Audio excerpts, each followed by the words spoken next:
It's showtime! And now, if you'll come this way, I can show you our secret laboratory. You see, we invited distinguished scientists from all over the world to come and work here. Unfortunately, none of them showed up. I have a long proposal, it's very confusing.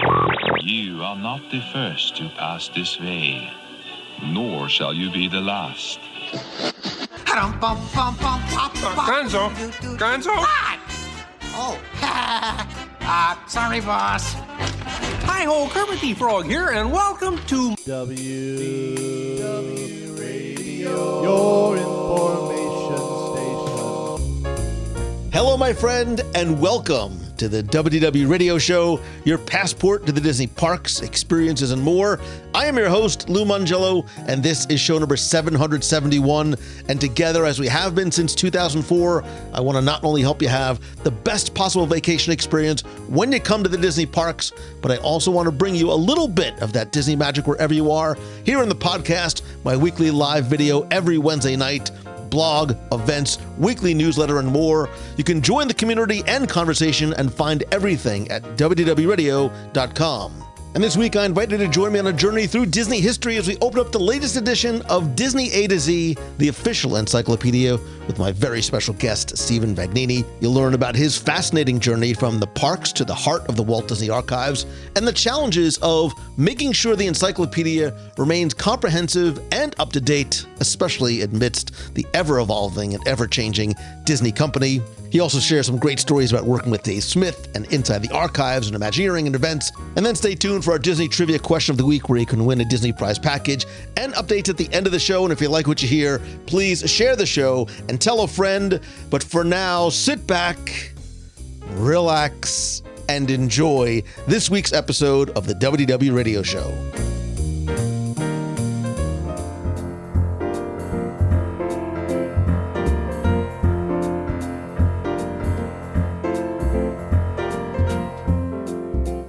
As Disney fans, whether of the parks, the movies, the people, or places, we're hungry, not just for churros or popcorn, but I think to learn more about the who and the why and the how and the history and the mystery and certainly some of the magic. And if you thought or hoped that maybe a great big book of everything Disney, maybe you thought it didn't exist, then you need to get a copy of Disney A to Z, the one and only Disney Encyclopedia.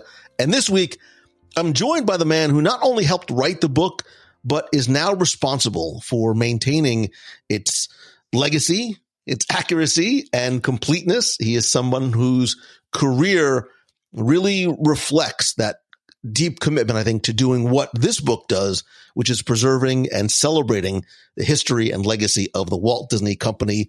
So please welcome author, historian, producer, researcher, writer, presenter, obvious wearer of many, many wonderful hats, and all around super nice guy, Mr. Stephen Vagnini.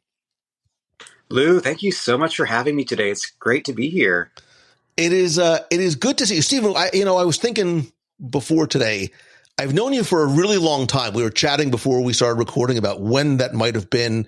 I remember first meeting you in person, way back when you were with Dave, back in, again, 2006, 2007. But I'm embarrassed that I think this is the first time you've ever been on the show. It's the first time I've ever been on the show. Now, it's odd for me to be here because I've heard the show so many times. I've been such a big fan. So I was telling you before the show, it's bizarre to sort of be here with you. And I think it's just wonderful. And, finally, this is great. Yeah, I mean, it took me all these years, honestly, to figure out exactly, just to get up enough courage to ask you to come on. So I've been practicing for 19 years, just waiting for this one moment. Right. Again, we've encountered each other so many times. I've seen you speak at Destination D and D23 Expo. And a few years ago, you actually gave a presentation at one of our events, the Tower of Terror event. And one of the things I've always loved about you is I've always gotten the sense, Stephen, that you are a fan first and a fan always, and that genuine love of and passion for what you do comes out in every conversation that we've had, every encounter, and certainly whenever I see you on stage. Yeah, it certainly helps the day go by fast, when you love what you do. So I think, obviously I share a lot in common with you, with our audience. I think we all share a mutual love for Disney, the brand, the company, our heritage, our legacy. And I've been very blessed to be able to have the roles that I've had over the years to help preserve that. So whatever we can do to, raise the curtain on some of that and share a little bit of the insider knowledge of, what it takes to work at the Walt Disney Archives or to help participate in some of these books. I know it's just a thrill for us to be able to share that with the world. So I want to, before we get into the book itself, I want to get into a little bit of the Stephen Vagnini origin story, because I think it's fascinating, this wonderful journey that you have been on. Start at the beginning and just sort of give us a little synopsis of where you got started, how and why, and some of the stops that you've made along the way with the company. Yeah, well, I always wanted to work for the company. I never really knew in what capacity. However, right out of high school, immediately went to the Walt Disney World casting building and applied for a role at Walt Disney World. So being a Central Florida native, that was something that, no question, turned 18, want to go apply. And immediately was cast in Adventureland attractions and was able to work at Pirates of the Caribbean attractions like the Jungle Cruise, was also able to work in other Magic Kingdom locations like Hall of Presidents. And all this was throughout my college career locally here in Florida. So what a great way to begin working with Disney, then at our first major location here in Central Florida. And incidentally, the year I became a cast member, we made our first trip out to California as a family. Passed by on the 134 freeway, the Disney studio. We saw that water tower that said at the time the Walt Disney Studios on it, and Mickey's holding the clapboard. And I thought, wait a second, I'm a cast member now. I wonder if I can visit the studio. And by the way, policies have changed since once upon a time, so it's not like you just drop in. But at the time, as a cast member, I was able to visit, bring my family along, and that's when we met the staff of the archives as one of the locations open to visitors. In our case, cast and guests. And I noticed, some of the material that were stacked up on the various desks in the archives. Some material was coming in from Walt Disney World. And I, asked the question to Becky, who was there, and to Dave Smith, who was there. And these folks are like legends, folks I never thought I'd be able to meet. And I asked, well, are you receiving, this item from Walt Disney World or this cast member publication that we have in the Utilidor at the Magic Kingdom? And they said, oh, no, we don't really get those. And so I said, well, they belong in the archives. You should make sure to get them. So, after I visited with them, got to learn a little bit more about the team, would regularly send material over to California to have. And I think they appreciated that. Now, Dave Smith came to town with a few colleagues to present, I think, on the Disney Vacation Club member cruise. And when he let me know that, I said, well, you should check out all these new things on property, right? There's these brand new exhibits over at Epcot and X, Y, and Z. And so just maintaining a relationship with the group led to natural interactions. I wasn't looking for a job. I was, a happy pirate of the Caribbean. But about a year later, an internship opportunity opened with the archives, and it was one of the first internships in probably a few decades. And incidentally, one of the staff members, longtime staff member who had left, was knee-deep in research and on filing Disney parks, specifically Walt Disney World related history, organizing the news clippings, a lot of material that had come in or that needed some organization. And so having demonstrated a strong knowledge of the parks and having established a genuine relationship with the team, I was able to begin that internship. And for the next 4 summers would transfer between Walt Disney World and the archives and be able to help out with a variety of things and learn from the best, right? Learn firsthand from Dave how the archives is organized, what types of materials the archives keeps, how do you properly take care of them. And around this time, the archives was under new senior leadership and was beginning a brand new exhibitions program. Soon would launch, programs like D23, would eventually inherit programs like the Disney Legends program. So there is quite a bit of growth on the staff, growth in the size of the collections, and a lot of help was needed. And then in 2010, Dave Smith retired full-time from the company, although he did stay on as archivist emeritus for many, let me say that again, as chief archivist emeritus for many years. And some full-time roles became open, and that's when I joined the archive staff full-time. So that's how I became associated with the department. I led the research team for several years. We helped support a variety of projects. As you might imagine, the archives is pretty popular within the Walt Disney Company. Try to think of a company that looks to its past more than Disney does. Snow White and the Seven Dwarfs, that came out in 1937. We're still doing new park entertainment, merchandise, live action feature adaptations coming out soon. So that makes a group like the archives even more important as time goes on in terms of preserving and being a resource for the legacy of Disney. And so sort of as a side gig, I would help produce events that the archives was associated with. So, for example, Destination D, I think the first one I was really involved with in terms of a lot of on-site support and helping to curate the content was the Walt Disney World 40th event in 2011. And I know I saw you there, Lou, and we pulled off quite a bit at that event and celebrating, I think, the largest gathering of Disney legends at a company event who had participated in the Florida project. And so that was a real thrill. And these sorts of events became, a little bit more enhanced over the years. There was more opportunities that were seen. And eventually my role transitioned over to D23 to focus primarily on the production of those types of fan engagements through the D23 live events, website, GIFs, etc. Then a few years later, a new opportunity became open with Walt Disney Imagineering. And this was with the Walt Disney Imagineering Show Awareness team. And that is a group that I was about to give you the archives mission statement, but the missions are somewhat similar. At Imagineering Show Awareness, it's all about archiving and documenting the themes, the plots, and stories of our attractions, resort hotels, anything that Imagineering produces in Florida. That includes Walt Disney World Resort and Disney Cruise Line, and packaging that into programs, educational materials, tours, other resources for Imagineers and anyone who needs to engage with Imagineering storytelling. And that was a role that was absolutely a thrill to be a part of. Gary Landrum really was the Imagineer who invented that role, essentially, having done it for more than 20 years. He recently retired after, more than 40 years with the company. And what a legacy he has as well. So learning from Gary, learning from Dave, learning from Becky Klein. These are all incredible people with such passion and skill.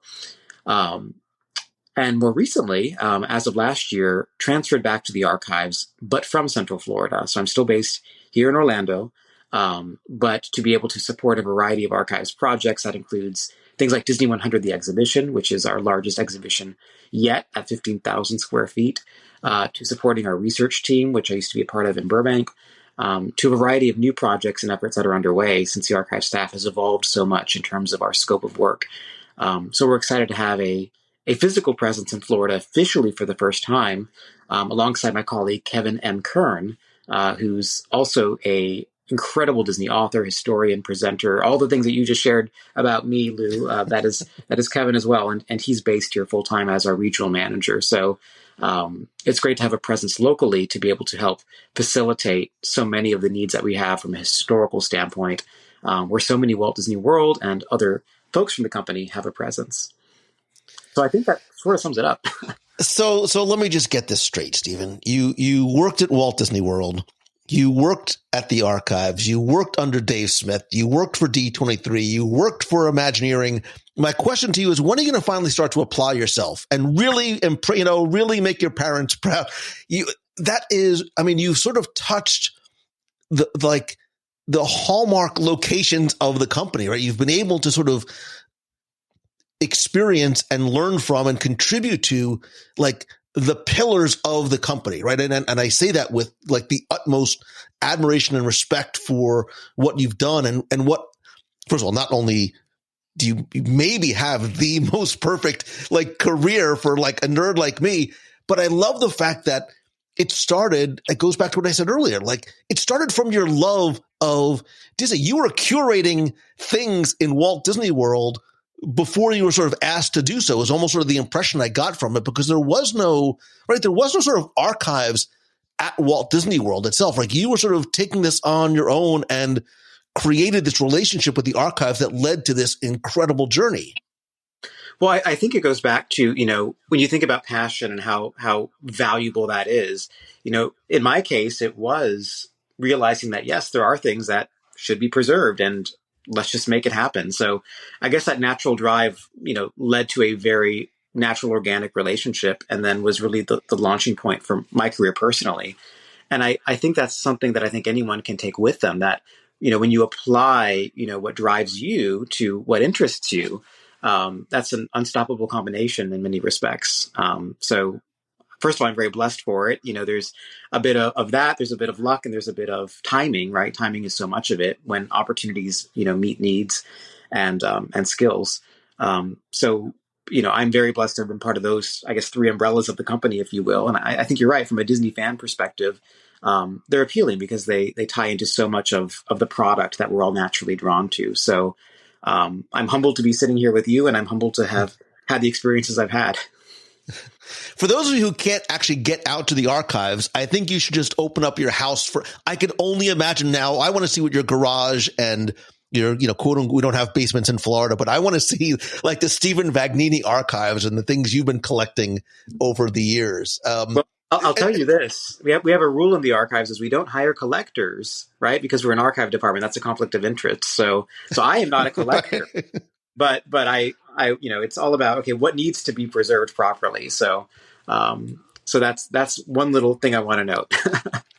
So from a fan perspective, though, I'm sure you've walked into the archives, and I need to touch on that too, because we all sort of imagine, walking into the Raiders of the Lost Ark, giant warehouse to a certain degree, which metaphorically sort of is.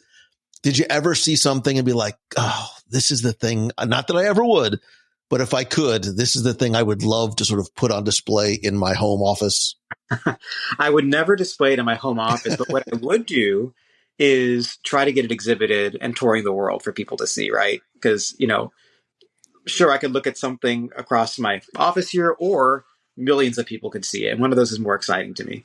And I think that's what the archive staff shares as a passion, is how do we help to tell and share more about our legacy? Because to your point, there's a lot in the archives. We have, more than 9,000 boxes of material, tens of thousands of objects, from costumes, ride vehicles, props from TV shows, millions of documents. So there's a lot.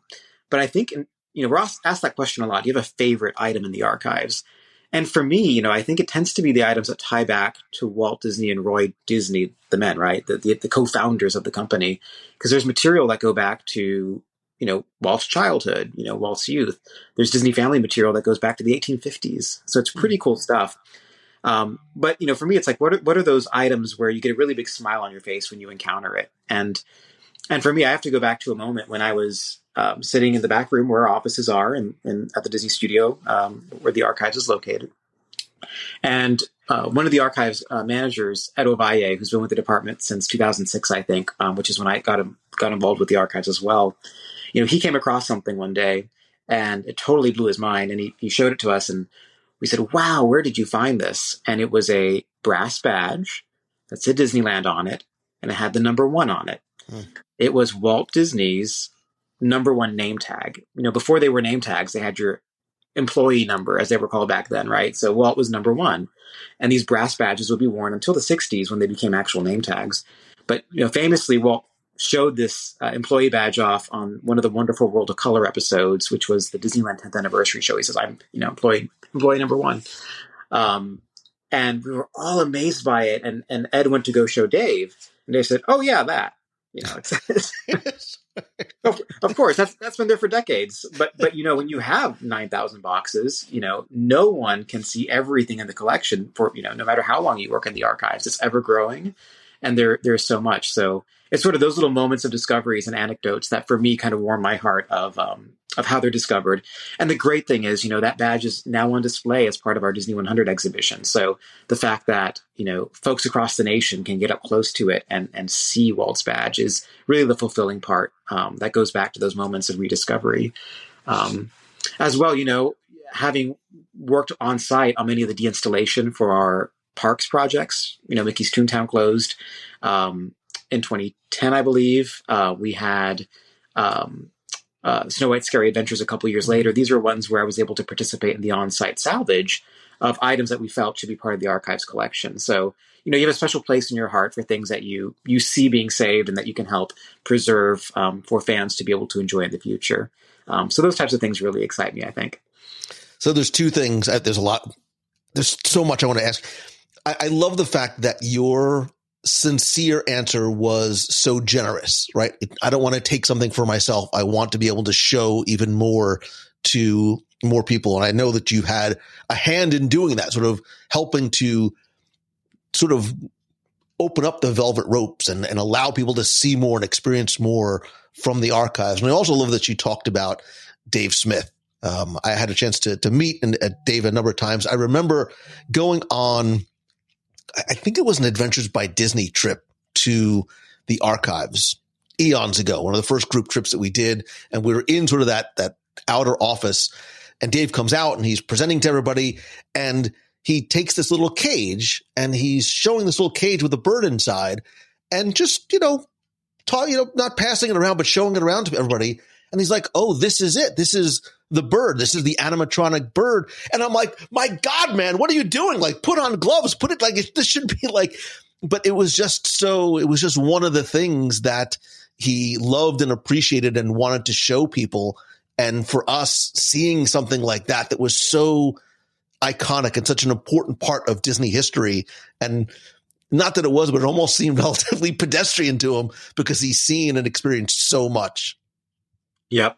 And it's amazing too, because every item tells a story, and, we could be talking all day and not scratch the surface of even a handful of amazing objects in the archives. And that was the great thing about Dave too, is, it was all in his head, right? He created, right? He established the first archive for a major entertainment company that quickly became a model among all the corporate archives. And he shepherded that, for 40 years with the company. And so the amount of institutional knowledge about the archives is obvious, right? He collected these things physically. He knew where these items came from. He maintained great documentation on it. But the knowledge about the history itself, it's really remarkable. So we're very grateful that, he was able to reflect on his history through so many interviews that he's done. He did a great interview with you, I think around the time that he retired, and put on paper a lot of that knowledge that he has, truly invaluable. What about for you? Looking back, I can only imagine how much you got to experience because of and for and with him. But what do you think for you was the most valuable lesson that you learned from working with Dave, or that he imparted to you? Yeah, I don't know, it's sort of an odd answer, but I was amazed at how responsive Dave was. And anyone who I think who's written to Dave, you probably got a typed, signed letter back or an email back. And it wasn't just, a couple weeks or a couple months later. Usually he would respond same day. And I think this applies to any of us, in a professional setting, is the importance of that interaction. Because I find myself, on many levels trying to keep up, but he always managed to do it. And I think he put people first. He put folks who are passionate. He put fellow employees, first. He knew the importance, not just of the treasures of the archives, but the value of the information that the archives held and the need to share that. And so he really was, I think, a servant to the Disney fan community through his Ask Dave column, through that correspondence, his ability to partner with so many groups to get that information out there, on a day-to-day basis, working with fellow employees. I think that responsiveness and that servant leadership, if you will, is something that has really stuck with me. I always loved and appreciated, and I don't know how to sort of, Dave really, because he was the face of, he humanized, right, the archives, and he was so approachable, like you said, and relatable. Before, I could talk to you all day long about this.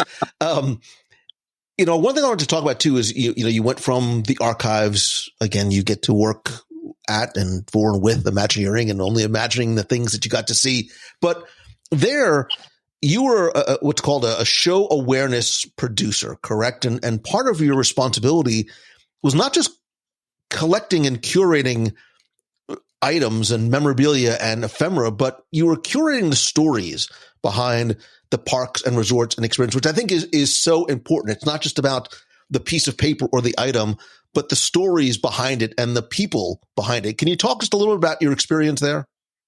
Yeah. So if you think about it, we're all about storytelling. There's not a single person who works for the Walt Disney Company who doesn't have a role to play in the telling of a story to an audience. And at Imagineering and at the Disney parks, stories are obviously so important. And we tell it in so many different ways. So in show awareness, the work that we did really involves curating that information, because we have amazing show writers, we have amazing story editors, we have folks who do the best in the business in terms of lighting design, graphics, you name it. There's more than 120 disciplines at Imagineering. And the design intent behind every one of those disciplines is essentially documented. So when you look at an amazing new attraction like Guardians of the Galaxy Cosmic Rewind, or a new resort like Disney's Riviera Resort, you're talking about hundreds of Imagineers and project managers and partners across Walt Disney World and beyond who bring those to life. With that, there's an importance to document the why. Why did we design it the way we did in terms of sound, what we hear, in terms of special effects, in terms of color, in terms of any of these subjects, so that in the future, should there need to be a change to the show, maybe there needs to be a refurbishment, maybe there needs to be a tour that's given of the park, we have accurate information about all those different disciplines to make sure the story is told accurately and with integrity. And I think, whether it's the work that I do at the archives or the work that I did at Imagineering, it all sort of aligns with preserving that design intent, preserving that history, so that that accuracy and that integrity can move forward. So at Imagineering, this took the form of hundreds of thousands of hours of interviews that have been amassed over the years, many tours that have been written, many programs that have been given to cast members and to guests, and to speaking with groups like yours about, in that case, it was the Hollywood Tower Hotel story. Because there's many different versions of these stories that you might find online or that might be shared among fan communities. But typically there's one correct story. And we're excited to be able to, where possible, make sure that the correct stories are shared for a variety of reasons. And that's what I love, the fact that you and the archives and D23, I think the company as a whole over the last number of years really has sort of decided we want to share these stories, right? There might not, quote unquote, be this great big book of Imagineering, but you curate these stories and you authenticate them, you verify them, and then you share them with us. And to that end, let's maybe talk about the encyclopedia itself. All 1,002 pages, and this is about 7 pounds or so. This is not a pocket book by any stretch of the imagination, but it's not quote unquote just an encyclopedia, because it's filled with, stories and biographies and achievements and dates. And, I started out as, a trivia guy, like writing my first trivia book. So I love the amazing tidbits of trivia and anecdotes that are in here. This is the 6th edition that includes everything, not just from the theme parks, but ABC and Disney Television, Pixar, Marvel, Lucasfilm. I mean, the company umbrella that you referred to earlier has grown wider. It's grown deeper. When we talk about encyclopedias, it's funny. When I got this, I'm like, oh, I remember physical encyclopedias. I remember having these on my shelf, and there's something, Stephen, about having a physical book in your hand. I think that just can't be replicated by reading online. And what I love about this too is it's as much, I think, a collectible as it is a reference resource. So I want to go through all of the entries one by one. Let's start with the first. Willie Ames from Runaway on the Rogue River. I can't, of course, but talk to me just a little bit about the book itself. And I want to talk to you really about some of the things that you do, because this is a huge, I'm going to assume almost overwhelming role and responsibility, and probably, I have to imagine, a lot of pressure when you sort of take this project over and stepping into such huge shoes. Yeah. And really quick, I want to take a quick step back and just comment on the importance of having a physical book in your hands. It makes tangible the information, right? You can hold in your hand Disney history, which I just think is the coolest thing. And that's what I found amazing about this encyclopedia. even going back to the first edition in 1996. So with that, this is a tribute to Dave Smith, right? He founded the archives. He was obviously a mentor, a great friend. When he passed away, sadly, in 2019, it was a tremendous loss to our, the whole Disney community, not just fans, but across the company and to so many of us personally. And so the question became, what will become of the encyclopedia? But we knew exactly what Dave wanted, which was that this would continue to evolve and grow as the company did. So the reason I got involved with Disney A to Z as an author was based on the prior two editions 4 and 5, which were released, I think, in 2015 and 2016. And these were ones where, Dave had the opportunity through Disney Publishing, which makes all this possible. Huge kudos and thanks to Wendy Lefcon and Jen Eastwood and all the team at Disney Publishing that is a champion and a supporter of A to Z. It's all about, ensuring that this book is always available as a resource to anyone who needs it. It could be a fan, it could be a researcher, it could be a journalist, it could be a cast member. There's so many reasons why we would need to have Disney information at our fingertips. I'm sure you especially, based on your role. But with that, I had the opportunity to closely work with Dave on those prior two editions. And it was essentially going cover to cover for each one and looking through the thousands of entries and trying to determine what's in need of an update, what should the updates be, what new entries are needed to bring this book up to date. And like you said, Lou, it is not just the parks, it is the entire enterprise. And it goes to studio, TV, consumer products, and beyond. So with that, Dave asked me at the end of our work on the 5th edition if I would be interested in keeping it up, which floored me. First of all, I said, Dave, you have many more editions in your future. And sure enough, Dave did continue working on the book all the way until the end. He would work on the online supplement. So just as a quick side note, a lot of the entries that you'll find in this new edition, Dave wrote that were not previously written before, which I think is very special. But all of us knew that the book needed to continue just as Dave wanted it to. Tremendous support from the publishing team, tremendous support from my leader, Becky Klein, from the archive staff, including Kevin Kern, who's my cohort out here. And this was obviously, like you said, a lot of pressure because you want this to live up to, Dave's name. You want Dave to be proud of this because this is his legacy. So we took it very seriously. What's the approach that we take? How do we incorporate the profound changes that have taken place at the company? Things like Disney Plus, right? Mm-hmm. You have an entirely new form of entertainment that previously Dave never really had in this book. Streaming is new essentially for the company when it comes to this new edition. So with that, we had to make a lot of choices where we put on our Dave hat. You mentioned a lot of hats. There's a Dave hat that we try to put on saying, what would Dave do? And in this case, we worked very closely. And I think having had that tremendous experience working with them on the nitty-gritty of those prior two editions, that was a crash course in how to keep this book updated. So really understanding what warrants a new entry, what do you not include in the book? 'Cause that's just as important. We have a very finite page count. How do you write these entries? What information is more important or less important? And how does that apply to TV, to parks, to film? Because all those entries are written uniquely and differently. And so I think as a team, all of us who had a role to play in this book, I think are very proud of all the effort that went into it to make sure that it followed Dave's criteria, that followed his cadence when it came to this.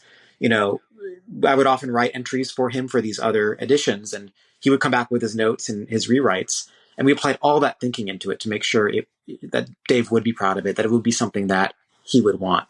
And so in it, you will find 6,500 updates since the last edition. That's updates to existing entries, plus more than 2,000 on top of that, additional entries of not just new content, right? The company's grown. There's more to add to the encyclopedia, new park attractions, a new cruise ship, Broadway shows, members of the board of directors. But because this was the centennial, we thought it was very special to be able to pack more into the 100-year anniversary edition, the centennial edition, as I lovingly call it. And so we went in and we did things like enhance our Disney Legends biographies. There's more information about legends who've been in the book since the beginning. We have for the first time, descriptions of all the Oswald cartoons. They all had entries, but for the first time you get the descriptions of the plot. But then even at the Disney parks, we really went back and added in shops, restaurants, attractions, characters, songs that had not been in the encyclopedia previously going back to 1955 Disneyland, all the way to, I think, every single shop now that Disney owned and operated at the Lake Buena Vista Shopping Village, all the way to Disney Springs.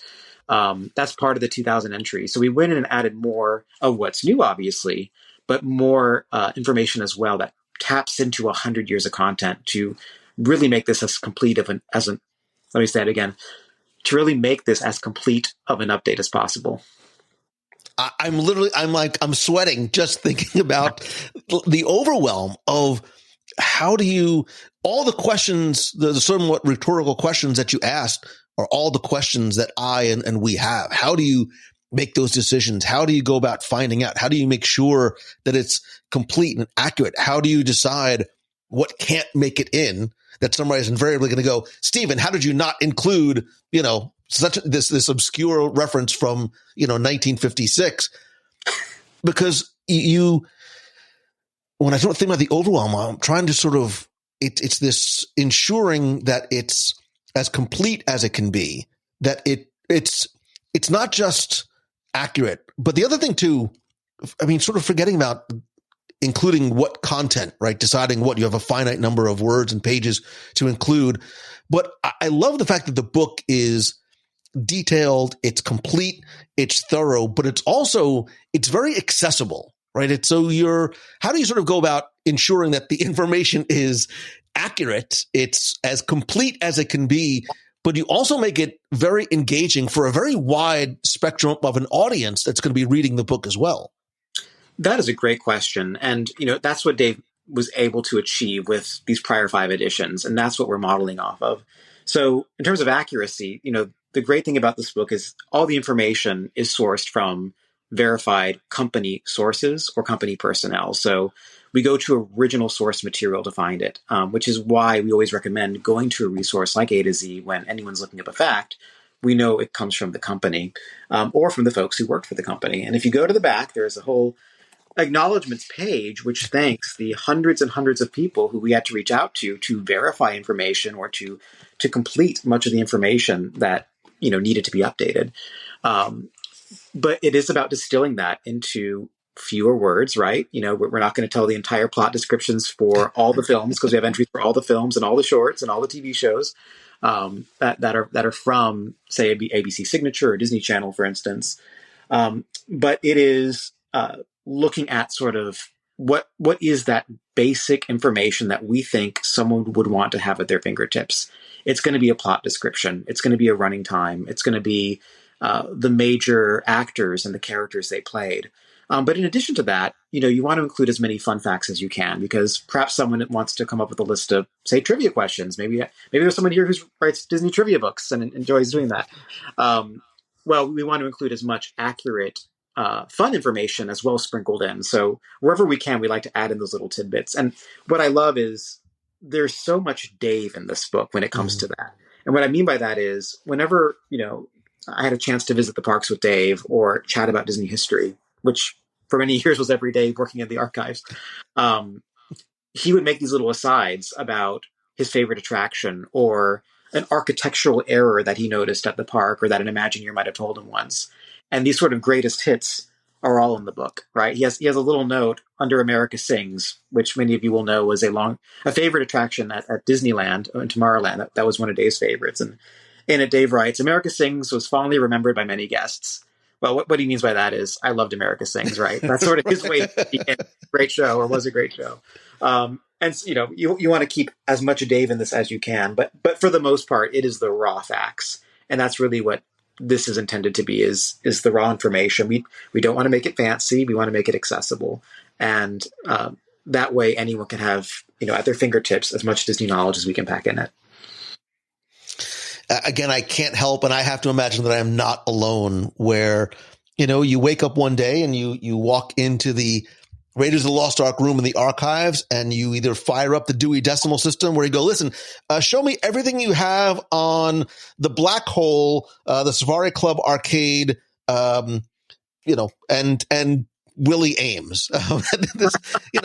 The challenges that I have to imagine in, again, all those things that you're trying to do. But so what are some of them? Obviously maybe other than some of the obvious ones we think of, what are some of the challenges that you run into other than trying to be succinct or trying to maybe find that little bit of information that is maybe more difficult to track down, especially from the early years when maybe records weren't kept as accurate or, things may have gotten, God forbid, thrown away?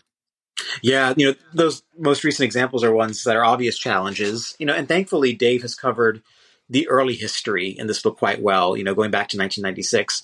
By the way, we still are finding opportunities to incorporate early history. We have a new entry on just the Kansas City Star. And this is a quick aside. That was the newspaper where Elias Disney, Walt's dad, owned a distributorship when they lived in Kansas City, Missouri, and Walt would deliver the papers.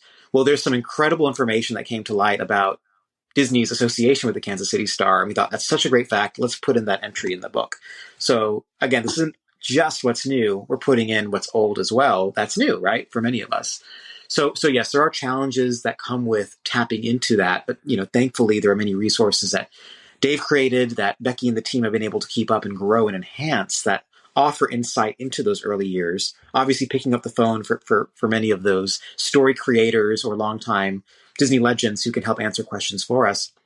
But in terms of maintaining the book, it is quite a challenge in the sense that, you have close to 10,000 entries.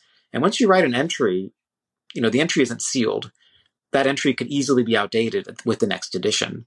So you quite literally have to go entry by entry to make sure, did this actor appear in more films or television shows or streaming specials since the last publication? Did this shop on the other side of the world in one of our Disney parks close permanently, right? So there's a lot that goes into it on many different levels based on the diversity of the worlds of Disney and how you access that information, because we're growing every day and we're evolving every day. And that means thousands of these entries are going to, in theory, have to be updated on a daily basis in some cases. Thankfully, it's going to be a little bit until the next edition goes to print. A little bit. But what you're looking at is essentially a complete update from the last edition where, we might have acquired a company 2 decades ago that maybe has evolved. That needs to be updated too. So every entry has to be looked at. So it's an issue of resources and time. And that's why we're so thrilled that it's finished, right? That it's out there, because now everyone can have access to that update. And essentially it's updated through March of 2023. So you have October 1923 to March of 2023 represented, which is an exciting. It's mind blowing to think about that. But, quickly touch on this idea of not just finding new information about things that have happened in the past, but how do you approach there's no word, flames from the side of my face. You have this constant addition of new Disney content, but how do you handle the inclusion of new Disney properties? Like when you get a phone call one day, oh, by the way, we just acquired 20th Century Fox. Have at it. Go. Like, I can't imagine you hang up your phone and just put your head in your hands. I'm sure you're excited about the opportunity, but there's multiple companies that sort of fall under the umbrella. And now you really are tasked with not just Disney history, but there's Pixar and there's Lucasfilm and now 20th Century Fox. Yeah. I think one of the things that helps us a lot, again, looking to how Dave handled it and really looking at what his mission was for the Encyclopedia, his perspective on it always was including the content created by Disney, meaning anything created since the acquisition. So when you look at something like, 20th Century, for instance, you're looking at a history that begins with the acquisition in terms of what Disney is creating. It is Disney A to Z, right? So in that case, that was the criteria that Dave set that at least was able to narrow down our history. We weren't having to go create entries for films and amazing TV properties and so much else that goes back. Dave was a smart man. Dave was a very... Well, I don't think they published the book. It'd be big. So in that case, we have an entry on 20th Century. We have an entry on every one of the major brands and companies that was part of that acquisition. Primarily, we focus on the Disney brand and the different properties that you see associated with the Disney name. That tends to align more with, say, our Lucasfilm properties. You find those well as part of our park experiences. Same with Marvel Studios, obviously with Pixar. You look at acquisitions of the 90s, things like maybe the Miramax films, not as much. And so we looked at how Dave handled that acquisition. So I think what we've done with this book is very much handle it the way that we feel Dave would have. And by the way, this was hundreds of hours of conversing with folks like Becky and Kevin and another one of our amazing senior editors, Jim Vanning, who helped us so much with this edition, making it a reality, to address all that evolution in a way that made sense for the encyclopedia. So you will find an entry that lists out every single, essentially 20th century, Searchlight, et cetera, feature that is separate from the Disney list to keep those brands separated, right? Separate distribution deals and such. And we're excited to feature it in there, but in a way that we feel Dave would have wanted. Disney Plus was another big one, right? We have the world of streaming. And so you'll find entries for every Disney Plus original show and series. You'll find, of course, an entry on the streaming service itself. But that also affects our feature films lists from the Walt Disney Studios. There are films created by the studio for Disney Plus. So that requires so many different entries to be affected by that in an exciting way. Those are just two examples, right? But there's been so much in the past 7 years that, it's definitely a refresh in this book. Yeah. And I think sometimes you hear encyclopedia, we think, for those of us that used to have encyclopedias, it was sort of the place that you had to go when your book report was due the next day, when you had to sort of find information. What I love about this specifically is, I sort of call it the joy of randomness, right? How you can sort of just flip open to any page and you can find new information out just by flipping through the book. You don't have to sort of read it you cannot read this from beginning to end. Trust me, I tried. I'm still stuck on Willie Ames. But, for you, is there, I can't ask you the favorite child question, but I want to ask you the favorite child question. I'm going to ask you the favorite child question. When you're putting the book together, is there this one entry you're like, this is just gold right here. This is the one that I want to make sure people see because it's either personal to you because you just love how the entry came together, or you just feel that it's one of those, like, it's the treasure in this treasure trove of information? That's a great question. I don't think let me start. I probably enjoy most what I like to call the subject entries. So it's not based on a specific film release or park attraction or individual, but rather it's based on a subject. So for instance, Dave had an entry that we added, oh goodness, maybe in the 4th edition, all about Walt's aircraft, because we know the story of Walt's plane, right? That amazing jet that he, searched for the land here in Florida, right? Walt's had many aircraft. So there's an entry dedicated just to Walt's different aircraft and when they were in service and such. Those types of entries are fun because it includes a little bit more story in the way that the entry is presented. And so that inspired us to create a few more that we thought, here's some subjects that maybe readers would find interesting or might have questions about. So we have an entry all about Walt's offices now. So if you go to offices, Walt Disney's, there you're able to find, the fact that Walt had 2 offices. He had a working office and he had a formal office where he entertained visitors. What's the difference between those offices? Where did those offices travel to when they were displayed over the years? When did they come back to the studio? And when were they restored and dedicated by Bob Iger?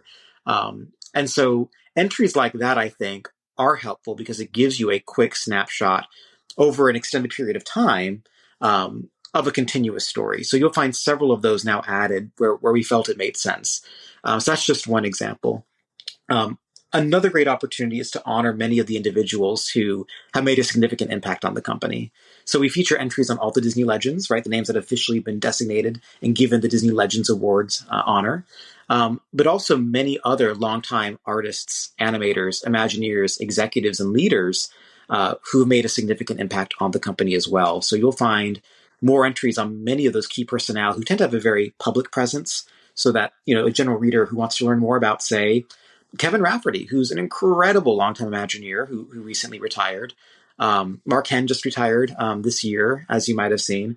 So many of these individuals, but even celebrities like Brenda Song, just notable stars that have been in so many Disney properties, are definitely deserving of entries. And obviously, that's an amazing opportunity for us to make this book even more robust by featuring as many names as possible. So that's another one that I'm especially excited about. And Steve, there's a there's a digital sort of companion website to the encyclopedia that exists online. Yeah. So the physical copy of the encyclopedia sort of complements the digital resources available and vice versa. Yes. Around 2014 or so, D23.com did launch an online version of A to Z. It's a different format. Primarily, it drew from that edition, and Dave and I would be submitting updates for that over time.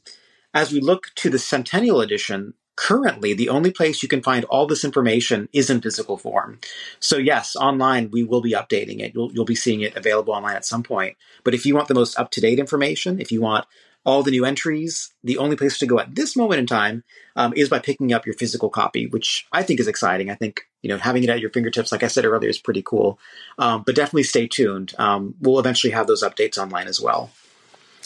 Yeah. And because I think this obviously ties so closely with the archives. We've talked about how it's letting fans not just peek behind the curtain, but sort of lifting those metaphorical velvet ropes. I think you've been such a big part of that evolution of the archives and the access to the information. What do you sort of hope the impact maybe of something like the encyclopedia has, not just on researchers, but Disney fans as well?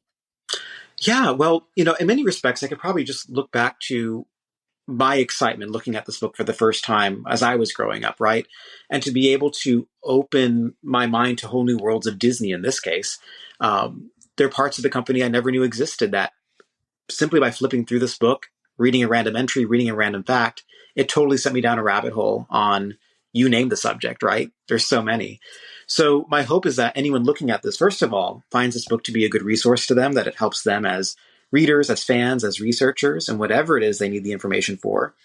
But also that they gain, new knowledge and inspiration as well, right? Because there are so many stories about the people who made this company what it is. Their stories are in here. There are worlds to unlock through any entry. And I think that's a very exciting prospect. So hopefully folks will get a lot out of this. Hopefully it'll continue to be an up-to-date resource that folks will continue to be interested in. And hopefully it'll spark, more fandom, but enhance your fandom as well as you learn even more about the company. I've learned so much just going through what Dave wrote over these many decades in this book. And hopefully it'll have the same effect for many others. Yeah, I know, just doing what I said earlier, just sort of popping it open to a random page and finding something that sparked a memory that I hadn't thought of in years, and that sense of nostalgia. And, the thing that the reason why we love Disney, right? We don't just like Disney. We love the Disney. We use that word very affectionately, is because of the way Disney makes us feel, right? I think that no other company, no other brand does the same way. It's why we have such loyalty to it. And I think one of the things that this does is it allows us to reach back and touch on that, not just to learn, but to sort of have some of those motions again, and also see, a big picture of the company itself. And look, I said this at the outset, I will say it again. If you're just listening to the audio version of this, everything that you talked about, the facts, you, Stephen Vagnini, you are a walking encyclopedia. It's what I love and appreciate you. And when I talk to you now, when I see you up on stage, or just we happen to pass each other at a Destination D or D23 Expo, your face lights up when you share this information. And I can sort of feel that coming through on the pages of the book. So for all of that you do, for carrying this legacy, not just of Dave and the archives and the different divisions of the company forward, but helping to continue to make it exciting and emotional and fun and interactive for guests and fans. I really do. I appreciate the work, not just on the book, but everything that you do for the company. Oh, Lou, thank you. That is so kind of you to say. And it's pretty amazing. I do want to say really quickly, at the archives, we like to say, we don't know all the information. We don't have all the information in our heads, but we know where to find the information. So, the A to Z is one of those places, so it makes it a little bit easier to access. But thank you. I really appreciate that. Obviously, you can find the book on Amazon. I think there's a few brick and mortar stores that are still out there as well. And if you want to see, so I'm assuming you'll be at I want to get it right. D23, the ultimate. Wait, Yes, D23, Ultimate Disney Fan Event. That's it. In Anaheim this summer.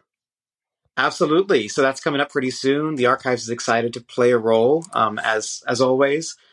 So tickets are on sale March 26th. That'll be this August.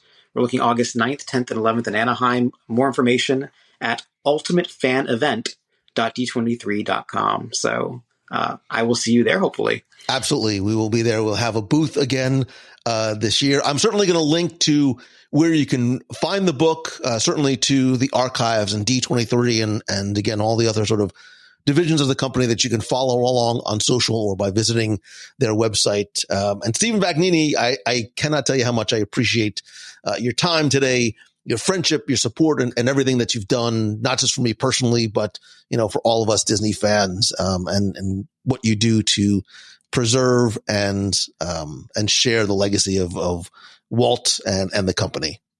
Well, that means the world to me. And, every time I get to spend time with you, Lou, huge smile on my face always. So thank you for bringing me a big smile today.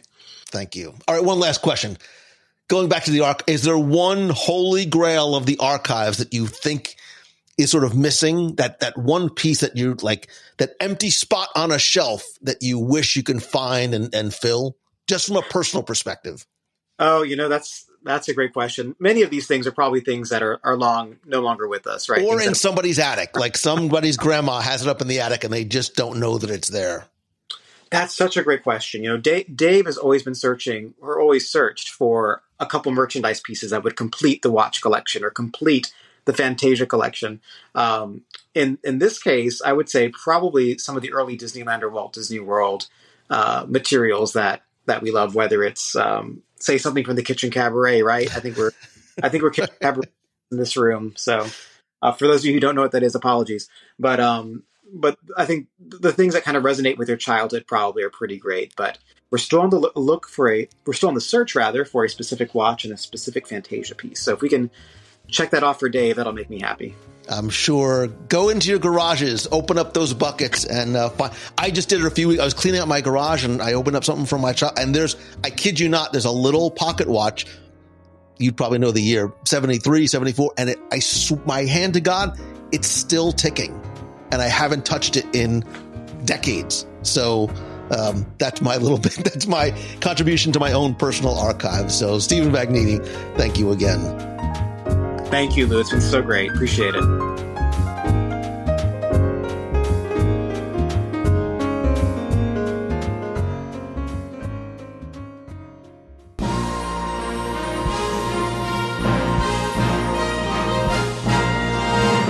Get ready to test your Disney knowledge with our Walt Disney World Trivia Question of the Week contest. See how well you know your Disney history, details, or can identify a quote or sound clip from the parks.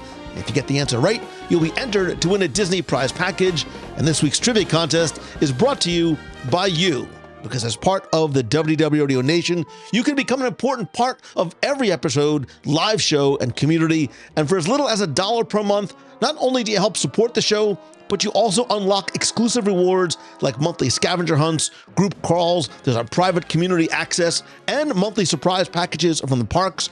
Plus, your contribution helps our Dream Team project, which sends children with life-threatening illnesses to Walt Disney World through Make-A-Wish. And thanks to your incredible generosity, we've raised more than $550,000 so far. So you can join us in not only help making magic happen here on the show, but more importantly, for Make-A-Wish. I want to quickly thank some new and longtime members of the Nation family, including Christian Burke, Tiffany G, Jeremy Colligan, and Cheryl Montgomery. If you want to find out how to join the Nation family, you can visit www.radio.com/support.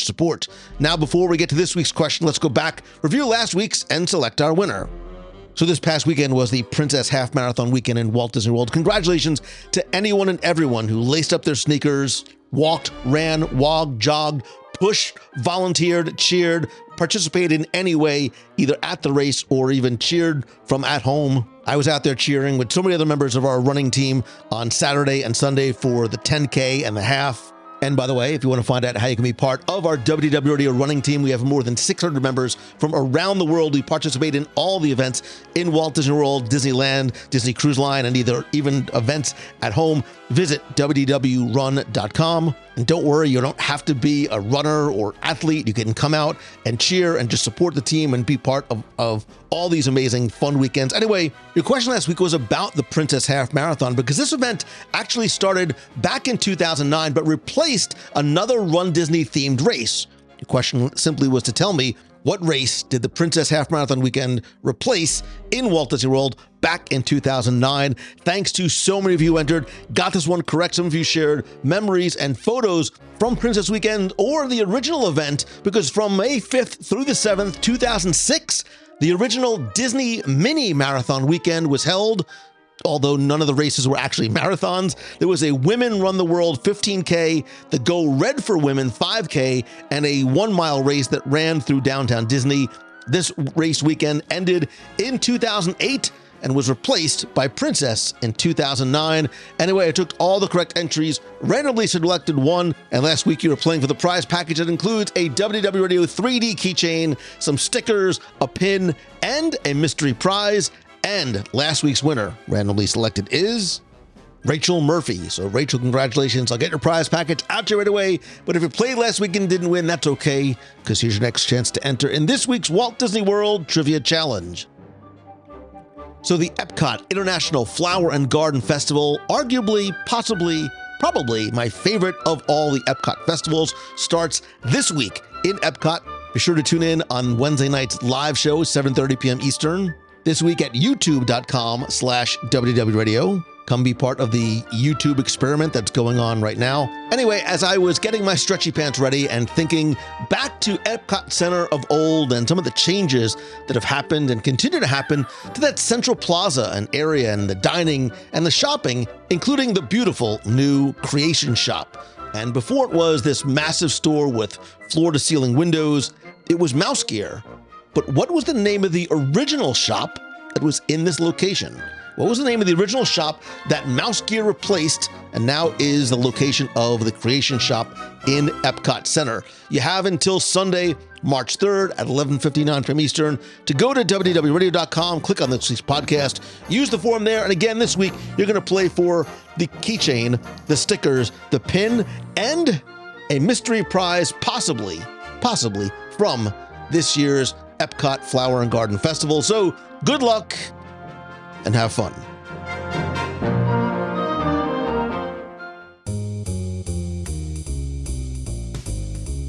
Before you go, huge thanks for subscribing and tuning in this and every week. Thanks again to Stephen Vagnini. You can pick up your copy of Disney A to Z over on Amazon. And I'd love to know from you, what item, like if you could access the Walt Disney Archives, what would be that one item you would look for and want to find? Come be part of the community and conversation. Share your answer over in the Clubhouse at WDWRadio.com/Clubhouse. There you can talk about anything that you want in the Disney universe and let me know what you'd like to hear or learn about on the show. Connect and chat with me on social. I am at Lou Mongello on Instagram, Facebook, X, and LinkedIn. Please make sure you subscribe and turn on notifications on our YouTube channel at WDWRadio.com/YouTube, especially now as I'll be doing some experimenting on a few new things, including our live broadcast this Wednesday at 7:30 p.m. Eastern. Also, be sure to head over to WDWRadio.com where you can subscribe to our weekly newsletter for exclusive information and get a free copy of my 102 Things to Do in Walt Disney World at Least Once book. You can also find out about our in-person events, Meets of the Month, and cruises on the Disney Magic and upcoming cruise on the Disney Treasure. Please also check out the updated LouMongello.com. I am a keynote speaker where I share lessons learned from the Disney parks on customer service and experience. And I also want to be your personal mentor and guide with coaching and events, including my weekend retreat coming up in April. There's just 4 seats left. So whether you are a solopreneur, an entrepreneur, or a business owner, I want to help you take that idea, business, brand, content, product, or channel to the next level. Again, you can learn more by visiting LouMongello.com. And are you planning your next Disney adventure or visit to the parks, or maybe looking to book your next cruise? Let MouseFanTravel.com be your guide as the official and recommended travel provider for WDW Radio. They are the experts that I have trusted and, more importantly, recommended for more than 17 years. They offer personalized service, expert advice, and amazing deals to help make your trip unforgettable, and it all comes at no cost to you. And don't just take my word for it. You can experience the magic for yourself and see why Mouse Fan Travel is my go-to trusted resource and provider for all things travel related over at mousefantravel.com. And finally, most importantly, thank you. I love and appreciate you, and always remember to choose the good in your thoughts, your words, your food, and your deeds. I hope that this is your best week ever. So until next time, see ya. Hey, this is Sean Johnson from Ohio. I just heard the show about Adventureland, and the one thing I always talk about to people, how I love it, is the water feature. I guess is a little tiki, the wood, kind of outside of the Jungle Cruise, how it sprays the water, at nighttime, it's hot. I think that adds to it. It's another one of those water smells of Adventureland, and there's nothing better than Adventureland at night. You go into that area with those things spraying, on a spring, summer, fall night. It's just like you said, the whole ambiance. But I wanted to add that water feature. Thank you. Love the show. Bye. Hey, Lou, it's Patrice. The show with you and Tim, I saw the end of it last night. That was so great when you were giving him a hug, and you went in for a hug just like Wally goes in for a hug when he and Eva are dancing out in space. I can imagine with you and Tim going out and not dancing, not in a weird way, but it was like a Wally hug. It was the best. That was a super good show. It just seemed like from the beginning you guys were having so much fun. My persistence paid off, because I got to see you guys hugging, and he even looked like he was enjoying the hug, not in a weird way. Take care. Bye.